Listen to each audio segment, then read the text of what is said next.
Est-ce que vous avez toujours rêvé d'un MMORPG sur votre univers favori? On est tous là à baver sur un MMORPG Pokémon, un MMORPG Harry Potter ou encore un MMORPG Seigneur des Anneaux. Pourtant, on n'a pas d'autre choix que de se contenter des trucs qui ressemblent, comme Temtem malgré une demande forte. Mais l'un des précurseurs dans ce domaine du MMO à licence, eh bien c'est encore une fois Disney. Je vous ai parlé du youtubeur Made in Disney très récemment, un like, et ça fait remonter en moi des souvenirs d'un jeu incroyable sorti il y a 20 ans et qui était littéralement désigné comme le MMORPG de l'année en 2003, soit un an avant World of Warcraft. Malheureusement, le destin de ce jeu a été assez funeste pour pas mal de raisons qu'on va évoquer dans cette vidéo. Pourtant, ce dernier s'apprête à avoir un événement spécial pour ses 20 ans, malgré sa fermeture il y a de nombreuses années. Comment est-ce possible une chose pareille? Eh bien, laissez-moi vous conter l'histoire de mon MMORPG d'enfance et peut-être de celui de beaucoup d'entre vous, Toontown Online. Imaginez si le jeu avait encore été en fonctionnement aujourd'hui par Disney, il serait possible d'encore jouer avec Mickey tous les jours pour faire des quêtes journalières. Et ça même depuis son smartphone en utilisant un service permettant de jouer sur une machine à distance, comme par exemple Shadow qui sponsorise cette vidéo. Shadow est un service de cloud computing permettant d'avoir accès à un ordinateur très puissant à distance. L'intérêt est bien plutôt que de vous acheter un ordinateur à plusieurs milliers d'euros qui sera obsolète d'ici quelques mois car Nvidia aura trouvé un moyen de sortir une carte plus puissante que celle que vous avez actuellement, vous pouvez profiter des performances d'un ordinateur à distance et ainsi l'utiliser pour tout ce que vous souhaitez, du surf sur le web, du jeu vidéo ou même du montage ou encore du rendering. Tout est faisable avec Shadow. Il suffit d'avoir une connexion de 15 Mbps en download pour jouer à vos jeux sur cet ordinateur à distance, et ça depuis n'importe lequel de vos dispositifs, que ce soit ordinateur ou portable. À vous les parties d'Overwatch 2 directement dans votre bain. Bon, j'espère que vous n'avez pas piqué un DPS qui a besoin de viser, vu que vous n'avez pas votre chaise de gamers pour vous aider justement. Tous vos appareils non gaming vont enfin vous servir, et le principal avantage est que Shadow se met à jour régulièrement avec les tout derniers composants, ce qui fait que vous ne serez jamais en retard par rapport à vos copains qui eux sont encore dégueux à posséder un vrai PC physique qu'ils auront payé des milliers d'euros. Avec le lien en description, vous pouvez voir les différentes offres proposées par Shadow, que ce soit celle de base ou encore l'option Power permettant d'avoir une configuration encore plus performante, notamment optimisée pour le ray tracing, ce qui permettra de sublimer les derniers AAA comme Cyberpunk que vous avez sûrement envie de vous faire après avoir vu la série Netflix. Après, même si vous avez Shadow, vous ne pourrez pas jouer au jeu dans sa version originelle dont on va parler dès maintenant.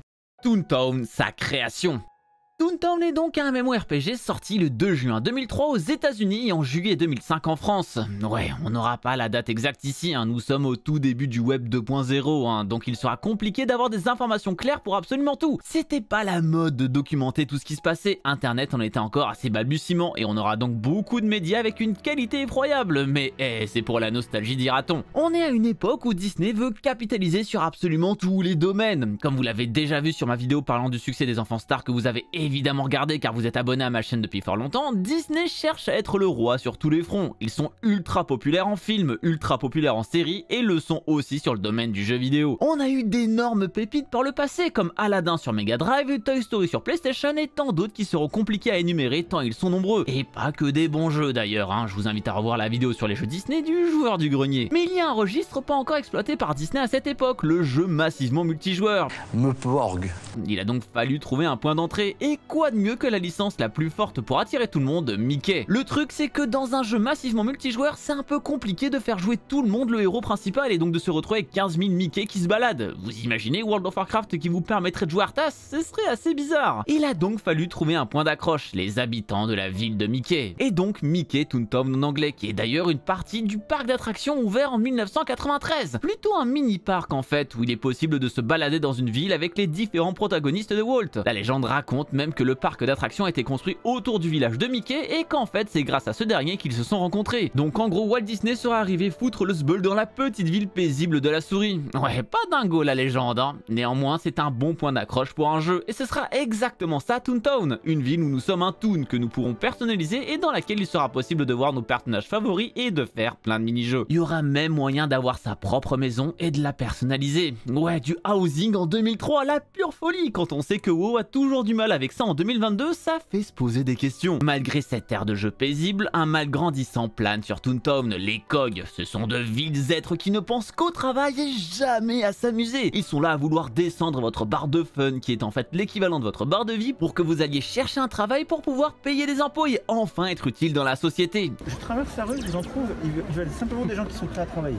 Une vraie critique du capitalisme moderne, et je suis certain que le Léo de 8 ans, quand il joue à Toontown, il en était conscient et que ça fait de lui un humain parfaitement constitué. Ou alors c'est peut-être ça qui explique un de mes traumas et pourquoi je cherche à fuir le plus possible le monde du travail classique. Comment se défaire de ces vils personnages alors? Eh bien à l'aide de gags voyons, lancez-leur une tarte à la crème, donnez-leur un coup de pistolet à eau ou envoyez-leur une enclume en pleine tronche pour leur montrer qu'il faut s'amuser dans la vie, non mais ne vous inquiétez pas, ce ne sont que des robots, donc vous ne ferez de mal à personne. Après tout, qui à part des robots peut avoir envie de travailler franchement? Pour pouvoir se fournir en gags, il faut les acheter contre des bonbons qui sont récoltés à l'aide de mini-jeux jouables en prenant un train se trouvant sur la place, et tout est jouable jusqu'à 4. Le gameplay est en vrai plutôt sympa, soit on est sur du tour par tour lors des combats, soit des gameplays assez mixtes lors des mini-jeux, et il y a même des raids assez ardus demandant de mettre à fond vos compétences pour pouvoir retransformer les buildings en bâtiments beaucoup plus fun. Ils sont chiants les gens aussi à vouloir mettre des open space partout. Il y a plein d'autres mécaniques propres au MMORPG pour ne jamais lâcher le jeu. On peut pêcher des poissons en jetant des bonbons dans l'eau, ce qui doit sûrement donner le diabète à ces poissons. On peut faire du golf, des courses en voiture, bref, le jeu a énormément d'activités et est rapidement devenu un énorme carton, devenant comme dit plus tôt le meilleur MMORPG de l'année 2003. Et tout était ultra précurseur.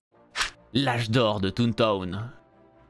Le jeu a donc un sacré élan à sa sortie et sur les mois qui suivent jusqu'à arriver chez nous en France 2 ans plus tard. Et Disney oblige, il y a une communication de dingo autour du jeu pour faire en sorte que tout le monde y joue. On a plein de pubs outre-Atlantique et quelques-unes en français avec des slogans comme Are you Toon enough ou bien Gardez l'esprit Toon en français. Et y a pas à dire, la publicité c'était mieux avant.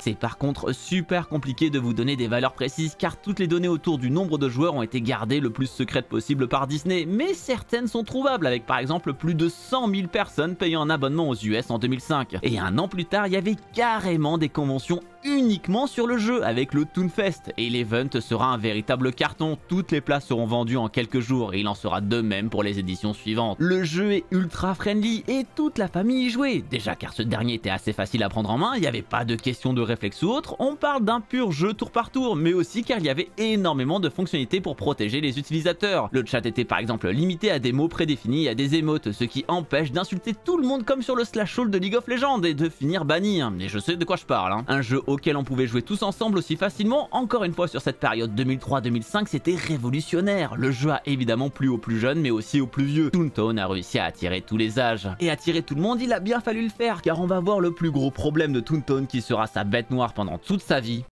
son modèle économique. À l'époque, on n'avait clairement pas cette culture du jeu gratuit partout, et les MMORPG avaient quelque chose qui n'existait pas ailleurs, les mises à jour régulières. Et oui, ça nous paraît normal que nos jeux reçoivent des patchs, des ajouts de contenu, ou encore plein d'autres choses de nos jours. Mais dans les années 2000, un jeu classique sortait et c'était fini, il n'y avait plus rien à voir, et pour financer des mises à jour sur un jeu en ligne, c'était galère. On s'est donc retrouvé sur un jeu avec un abonnement de 9,95 € par mois, avec aucune possibilité d'y jouer gratuitement. Enfin si, on avait 3 jours d'essai, mais après, fallait passer à la caisse. Je me rappelle encore que je créais des comptes en boucle à l'époque et donc que je refaisais le début du jeu encore et encore en espérant aller le plus loin possible sur ces 3 jours. Et oui, on avait des strats de dingo à l'époque. Pour vous dire, je jouais aussi à la PS2 sans carte mémoire, ce qui faisait que je faisais le début de Jak and Daxter en boucle avant de devoir éteindre la console parce qu'on m'y forçait. Ouais, quand on est gosse, on se contente de ce qu'on a. Moi, à mon époque, on n'avait pas Fortnite qui sauvegarde tout seul et qui est gratuit. En étant gosse, on pouvait donc quand même profiter du jeu sans payer car on était un peu débile et parce que ça nous convenait. Mais le passage à la caisse était compliqué. On n'était pas aussi apte à dépenser de l'argent dans tout et n'importe quoi sur le net, tout nous paraissait assez nébuleux, mais on n'est pas là à avoir sa carte bancaire enregistrée à droite à gauche pour pouvoir accepter le moindre paiement en one click. Nous sommes encore au balbutiement d'internet et des paiements en ligne. Malheureusement, la sauce de l'abonnement ne prendra pas, comme elle n'a finalement jamais pris dans le monde du jeu vidéo, sauf à de rares exceptions. La chute des toons. C'est à partir de 2007 que le jeu commence à connaître son déclin en termes d'abonnement, après d'innombrables années de croissance. En effet, malgré son modèle économique ultra chéros pour des enfants, les parents payaient quand même. Après tout, il n'y avait rien d'autre à se mettre sous la main. Malheureusement, en 2005, le fléau de Toontown est né, et vous le connaissez sûrement, Club Penguin. Ce jeu a été un véritable bourreau à son époque, et ça pour plusieurs raisons. Déjà, le jeu avait des graphismes bien différents de ceux proposés par Toontown, plus dans un style 2D et donc beaucoup moins vieillissant. Toontown avec sa 3D, qui était sa force à ses débuts, rapidement devenu assez hideux, ou plutôt il est resté aussi beau qu'à sa sortie, mais l'évolution fait que les attentes des joueurs ont augmenté. On en connaît tous des jeux en 3 dimensions qui ont extrêmement mal vieilli parce que c'était le début de la 3D justement. La seconde chose, c'est que le Club Penguin de son côté est complètement gratuit. Enfin, pas vraiment, pas mal de choses étaient bloquées derrière un abonnement, comme le fait de changer ses habits, customiser son igloo ou même certains niveaux. Mais cela n'était clairement pas nécessaire pour la plupart des kidous qui s'amusaient sur le jeu. Ce dernier était donc bien plus accessible que Toontown qui nécessite encore à cette période un abonnement pour pour pouvoir en profiter, à moins de profiter encore et encore des 3 jours gratuits de recommencer un toon à chaque fois. Club Penguin est un ovni à cette époque. Proposer une expérience aussi complète presque totalement gratuitement, en 2005 cette mentalité n'est clairement pas une norme. Et il faudra bien des années pour comprendre que proposer un jeu gratuitement rapporte bien plus que de vendre un jeu ou même que de faire payer un abonnement. Merci à tous les free-to-play pour ça. L'histoire du Club Penguin est vaste, donc je n'irai pas plus loin sur ce jeu aujourd'hui, mais clairement c'était un banger du début à la fin. Si ça vous intéresse qu'on en parle, je vous en ferai une vidéo. Je vous laisse me dire ça en commentaire, et surtout si vous avez joué à un de ces jeux, que ce soit Toontown ou Club Penguin. Et à partir de 2007, la bataille a été perdue pour Toontown, pour une raison que vous n'allez clairement pas voir venir, parce que Disney a racheté Club Penguin en 2007 pour 350 millions de dollars. Ça fait très cher le pingouin. Hein. Et le truc c'est qu'en général, ce genre de rachat n'est pas là pour faire rentabiliser les deux jeux, mais plutôt pour garder le plus profitable et mettre l'autre à la poubelle. Et malheureusement, les Toons n'étaient pas les favoris. Le modèle économique d'abonnement était la bête noire de Toontown, et changer un jeu qui est basé là-dessus est super compliqué car cela force à complètement modifier les mécaniques. On ne peut pas faire le switch de nulle part. Toontown a quand même essayé de remonter la barre en ouvrant son jeu à n'importe qui. Plus d'histoire de 3 jours d'essai avant de devoir payer. Maintenant, ce dernier est complètement gratuit. Enfin, dans une certaine limite. En effet, on ne pouvait pas aller plus loin que la zone de départ et beaucoup de fonctionnalités étaient super limitées, nous forçant la main à aller sur ce fameux abonnement payant. Le jeu continuera donc son déclin à partir de cette année, malgré son ouverture qui sera de plus en plus grande pour les utilisateurs gratuits. En début, on ne pouvait pas quitter la zone de départ comme je viens de le dire, ensuite n'importe qui pouvait se balader partout et au final l'abonnement avait de moins en moins d'intérêt et en même temps restait indispensable. À partir de 2009, les mises à jour pour Toontown ont été de plus en plus rares, rendant le jeu de plus en plus désert étant donné que les efforts de Disney étaient clairement penchés sur Club Penguin qui était bien plus rentable pour eux. C'est donc après une année 2012 compliquée pour Disney sur sa branche gaming qui lui causa une perte de plus de 200 millions de dollars que la décision de fermer des jeux en ligne se fera, notamment Pirates des Caraïbes Online ou encore ce fameux Toontown qui sera donc complètement éteint le 19 septembre 2013 avec une annonce seulement quelques mois avant, ce qui obligera beaucoup de jeunes à faire le deuil de leur jeu favori. D'ailleurs, pour le fun fact, le mini-parc d'où tire le nom a aussi fermé le 9 mars 2022. Vraiment un destin funeste pour ce nom maudit. Bon ok, il va rouvrir en 2023, mais je tenais à rajouter cette petite découverte cocasse. Et autre fun fact, le Club Penguin est aussi mort, et lui pour de vrai le 29 mars 2017. Ouais, tous nos jeux d'enfance sont partis en fumée. Néanmoins, Toontown Online quant à lui n'a pas vraiment fermé en 2013, ou en tout cas son essence n'est clairement pas morte. Le renouveau. C'est là l'énorme tour de force de Toontown, car comme on l'a dit plus tôt, le jeu n'a pas attiré que des enfants mais aussi des adultes, et beaucoup étaient énormément accrochés à leurs Toons. Le 19 septembre 2013 aurait pu être un jour férié tellement le deuil a été compliqué pour beaucoup. On peut encore trouver des bribes de vidéos lors de la fermeture des serveurs, des vidéos super tristes disant au revoir à leurs Toons fétiches. Certains fans n'ont donc pas dit leur dernier mot. En effet, leurs Toons seront donc partis pour toujours, mais le village de Mickey, lui, peut revenir d'entre les morts. C'est donc sous le nom Toon Pulse que ce projet voit le jour. Annoncé le 20 août 2013, soit quelques semaines avant la fermeture officielle de Toontown Online, le chantier est d'envergure. En 2013, faire revenir un jeu entier d'entre les morts n'est clairement pas quelque chose de commun. Nous ne sommes pas en 2022 où maintenant le nombre de jeux qui ne sont plus jouables sont légion. Il y a 10 ans, on n'avait pas tant de connaissances que ça dans ce domaine. Le jeu poursuit son développement au fil des mois et Toon Pulse, renommé Toontown Rewritten pour l'occasion, rentre en alpha le 28 octobre 2013. Et en vrai, c'est assez court entre le temps de fermeture des serveurs officiels et le temps d'ouverture de cette alpha de serveurs privés. Bon, nous sommes sur un système ultra fermé pour le moment où il faut une clé pour y jouer, clé non achetable et uniquement fournie par les développeurs du jeu pour tester cette modification de leur jeu favori. Il aura donc fallu attendre le 17 mai 2014 pour que le jeu rentre en bêta, puis le 2 juin 2014 pour que ce dernier soit ouvert à tous. Bon, même si encore pas mal fermé, vu qu'uniquement le terrain de jeu de base est accessible aux gens n'ayant pas de clé, l'histoire qui se répète en somme. Mais le 20 août 2014, tout va drastiquement changer. En effet, le jeu devient complètement gratuit et ouvert à tous, rendant l'expérience complète pour absolument pas un rond. Et avoir accès à un jeu qui coûtait avant 10 € par mois est vraiment royal. Alors certes, dans le cas d'un jeu encore en fonctionnement comme World of Warcraft, il y a évidemment quelques problématiques, mais dans le cas d'un jeu complètement mort comme l'est devenu Toontown, bah ça ne fait mal à personne. Pourtant, même dans ce genre de cas, ça arrive très souvent que des sociétés fassent du zèle. Regardez Casey Emmanuel qui se prend des scuds de la part de Nintendo à cause des modifications sur Super Mario 64, un jeu qui n'est plus du tout exploité aujourd'hui. Alors dans le cas de Disney, on peut supposer que cela fasse aussi très mal. Les problèmes avec Disney.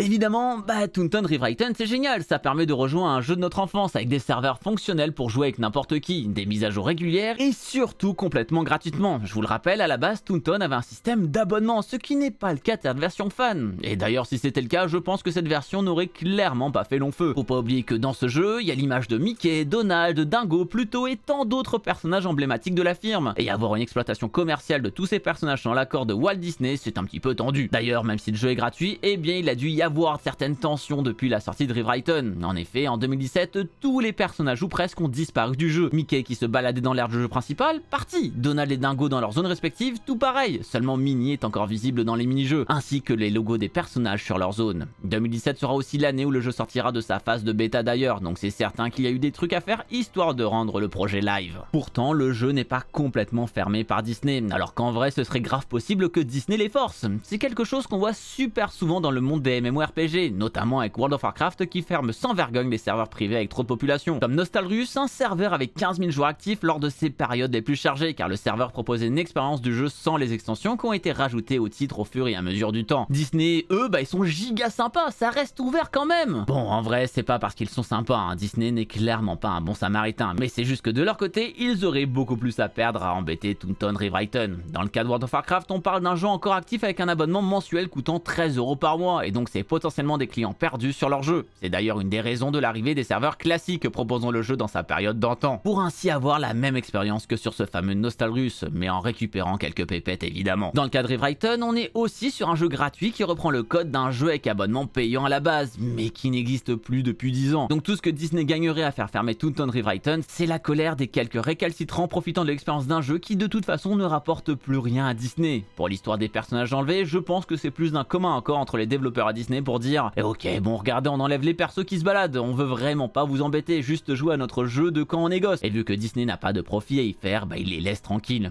La seule raison aujourd'hui de faire fermer tout ça, ce serait justement de refaire un MMORPG Disney. Mais ça n'a pas l'air dans les plans actuellement, surtout que le modèle économique de l'abonnement est sacrément dépassé de nos jours au profit du free-to-play comme avec le Game Pass, ce qui devrait complètement changer la formule imaginée par ce jeu. Après, bon, au fur et à mesure du temps, on reverra peut-être les personnages dans le jeu. Mickey rentrera en effet dans le domaine public en 2024, étant donné que la souris fêtera ses 95 ans cette année-là, faisant que n'importe qui pourra faire n'importe quoi de l'emblème de Disney. On voit déjà les ravages arriver avec Winnie l'ourson qui aura un film d'horreur cette année pour la même raison. Hâte de voir ce que feront les gens de Mickey, mais en espérant le revoir se balader tranquillou bilou sur l'ère du jeu de Rewritten. Ce qui est cocasse avec toute cette histoire quand même, c'est que d'un côté on a des fans qui ont refait vivre un jeu complètement gratuitement juste dans le but de s'amuser entre amis, exactement comme les Toons du MMO, et de l'autre on a Disney, la grosse boîte milliardaire qui cherche uniquement à se faire du bif et à éliminer toute tentative de faire du fun qui peut entraver leur profit, exactement comme les cogs qui sont nos ennemis ici. Moi je dis c'était prémonitoire, hein. Regardez, il y en a certains qui ont le même sourire hypocrite qu'ils doivent faire quand ils envoient des mises en demeure.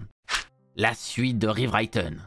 Toontown Rewritten est encore ultra maintenu, avec carrément son 9e anniversaire qui a été fêté le 19 septembre 2022, proposant le Toontown Cartoonival, un event avec ce lapin complètement libre de droit, ce qui fait que Disney viendra moins y mettre son pif. Et ça ressemble un peu à la foire de sombre lune de World of Warcraft si vous connaissez, et il y a encore un peu de monde, avec parfois 1500 à 2000 joueurs qui sont présents simultanément sur le jeu avec 12 000 joueurs journaliers. Pour un univers qui a été déclaré défunt il y a 9 ans, je trouve ça vraiment honorable. Je trouve ça vraiment super cool que des jeux du style soient encore jouables grâce à la communauté, car malheureusement beaucoup de MMORPG succombent lorsque les éditeurs décident de les embêter. Le truc c'est que ces jeux là, quand il n'y a plus de serveurs, ils sont plus jouables, et on a eu deux cas qui m'ont marqué. Rusty Earth, c'est un MMO hack and slash sorti en 2011 qui a fermé en 2014, qui avait une OST dantesque résonnant encore dans ma tête aujourd'hui, ou encore Wildstar sorti en 2014 et qui a fermé en 2018. Ces deux jeux ont d'ailleurs eu le même traitement que Toontown. Bon, ça a été bien plus tardif et l'attente fut longue pour ces deux-là, mais Rusty Earth Revolution est sorti en 2020 et Wildstar Nexus Forever est sorti cette année. Encore des projets de fans donc plus ou moins aboutis à l'heure où je vous en parle, notamment le dernier qui est pour le moment limité aux zones de départ, mais on sent que d'énormes passionnés sont prêts à tout pour faire revivre les jeux sur lesquels ils ont passé d'innombrables heures, en espérant que les studios ne fassent pas barrage sur tout ça, et que peut-être ce soit plutôt l'inverse, qu'ils aident le développement de ces versions à faire revivre de leurs cendres des versions officielles. D'ailleurs, je risque possiblement de rejouer à Toontown Rewritten sur le week-end qui suit cette vidéo sur Twitch. Si ça vous intéresse de voir ce qu'est devenu un jeu que vous avez connu jeune, ou même si vous voulez découvrir le tout premier MMORPG pour gosses, alors n'hésitez pas à venir y faire un tour. tour. Là aussi, le follow est gratuit. Encore une vidéo différente aujourd'hui, j'espère qu'elle vous aura plu. Je vous invite à voir d'autres qui viennent d'apparaître sur la droite, ou bien même la vidéo sur like que j'ai pu faire. Encore une création Disney ultra précurseur. Et d'ici la prochaine fois qu'on se voit, eh bien n'arrêtez jamais d'apprendre. Salut!